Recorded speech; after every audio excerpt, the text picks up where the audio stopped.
Abigail Wester. She was the daughter of one of the most respected commanders.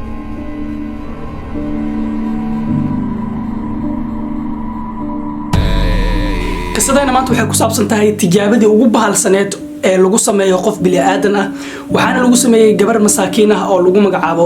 Abigail Wester waxaana ku sameeyay aabaheed oo lagu magacaabo Albert Wester haddaba si aad u ogaato wax walba oo qisadani ku saabsan iyo sida ay wax walba u dhaceen inala gaar ilaa dhamaadka muuqaalka.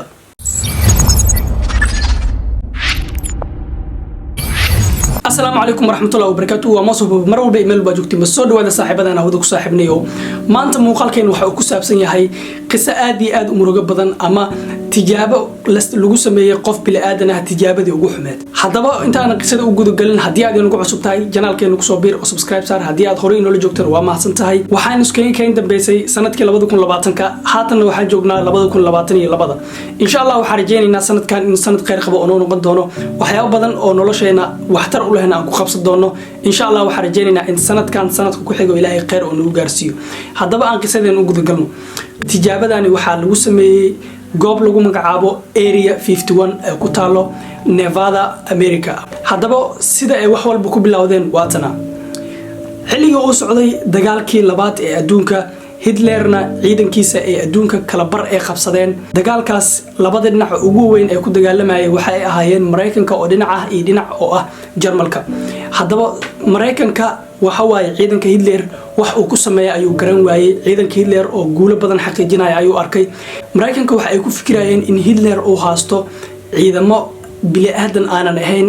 ka awood badan bili aadanka ama ciidamo uu daawooyin gaar ah oo ku diray si ay u yeeshaan awood xad dhaaf ah haddaba sidaa darteed Mareykanka markii uu ku fikiray arintaas dhaqaatiirta ayaa loo bandhigay ama dadka cilmi baariyaasha ah waxayna cilmi baariyaasha isku afkarteen in la sameeyo tijaabadaasi haddaba tijaabadaasi si loo sameeyo waxa loo baahan yahay qof bili aadan ah haddaba cilmi baariyaashi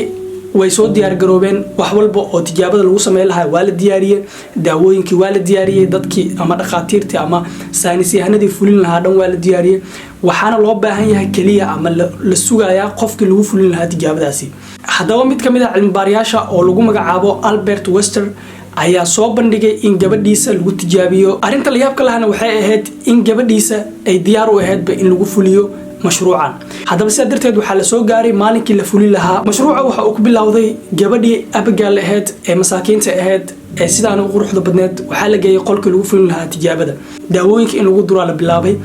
jirkeeda waxa ka soo muuqday waxyaabo aan caadi ahaynin oo jirkeedii inuu isbedelayo ay arkeen sida darteed meesha la joojin lahaa mashruuca oo aabaheed oo ugu horeeyo oo dhihi lahaa gabadheeda intaan ka badan ku sii wadi karno mashruucan ee aan joojino meesha oo ka dhihi lahaa aabaheed waxa uu ku sii dheeraday ama uu filayay in mashruuca gabadhiisa uu ku soo dhamaan doono qaab wanaagsan ama lagu guuleysan doono sida darteed waxa uu aabaheed go'aansaday in mashruuca aan la joojinin ee la sii wado gabadhiisana lagu sii duro daawooyinkan halista ah ee jirkeeda sii doorinayo sida darteed daawooyinkii ayaa lagu sii duray gabadhii ilaa heer tinteedii ay daadato jirkeedii ay isbedelaan ilkaheedii ay weynaadaan waxyaabo bili aadan aanan ahaynin ay u ekaato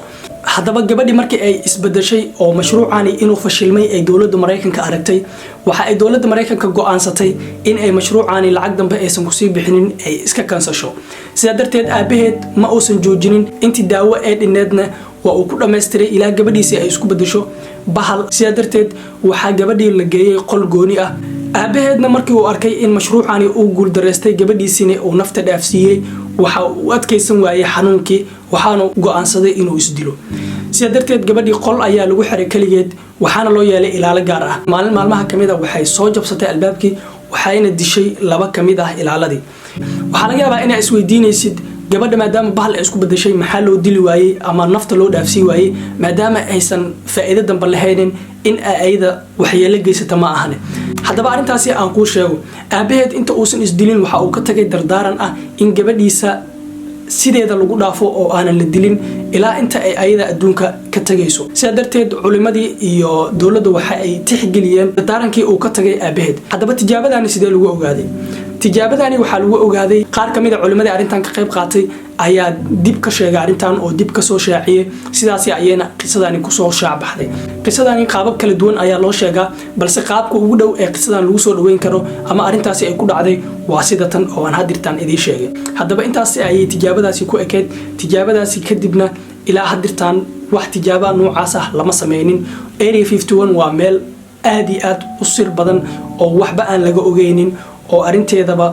dawladda Mareykanka xataa xubno kamid ah aysan ogeynin haddaba sidaa darteed waxaa laga yaabaa in Area 51 maanta ilaa xilligan aan joogno in laga sameynayo tijaabooyin noocan ah ama tijaabooyin tan kasii bahalsan maadaama adduunka uu isbedelay wax walbana ay suurtagal yihiin bini'aadankana ay ka tageen bini'aadanimadii ama dhiigga bini'aadanimada iyo damiirkii uu sii yaraanayo haddaba intaas ayaan kusoo gabagabeynaa muuqaalkeena maanta intaa muuqaalka muuqaal ku xiga kulmi doono dhammaantiin waxaa idinkaga tagayaa sidaas iyo nabadgelyo